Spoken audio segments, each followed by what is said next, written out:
അസീം മുനീർ വളരെ വ്യക്തമായ ഒരു സ്ട്രാറ്റജിയോട് കൂടി തന്നെയാണ് ഈ ഭീഷണിയെല്ലാം മുഴക്കുന്നത്.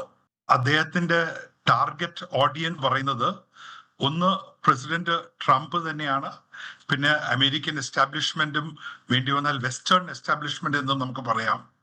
രണ്ട്, ഇന്ത്യൻ നേതൃത്വവും ഇന്ത്യൻ ജനതയുമാണ്. മൂന്ന്, പാകിസ്ഥാന്റെ ഡൊമസ്റ്റിക് ഓഡിയൻസ് ആണ്. അസീം മുനീർ വളരെ കരുതി കൂട്ടിക്കൊണ്ടുള്ള ഈ ഒരു സ്ട്രാറ്റജിയാണ് എടുക്കുന്നത്.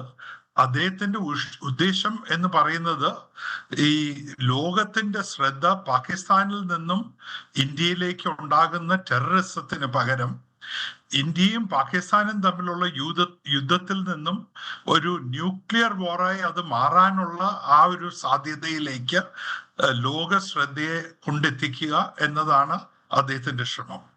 ഇതിൽ ട്രംപ് ഓൾറെഡി അദ്ദേഹത്തിന് അനുകൂലമായി പല സ്റ്റേറ്റ്മെന്റ്സ് ഇറക്കിയിട്ടുണ്ട്, നടപടികൾ എടുത്തിട്ടുണ്ട്, പാകിസ്ഥാൻ അനുകൂലമായി സ്റ്റെപ്സ് എടുത്തിട്ടുണ്ട് എന്നുള്ളത് അസീം മുനീറിനെ സഹായിക്കുന്നു. മാത്രമല്ല, ട്രംപിനെ ഫ്ലാറ്റർ ചെയ്യാൻ വേണ്ടി അദ്ദേഹം ട്രംപിനെ നോബൽ പ്രൈസിന് വേണ്ടി നോമിനേറ്റ് ചെയ്തിട്ടുമുണ്ട്. അത് നോബൽ പ്രൈസ് കിട്ടാനുള്ള യാതൊരു സാധ്യതയുമില്ല.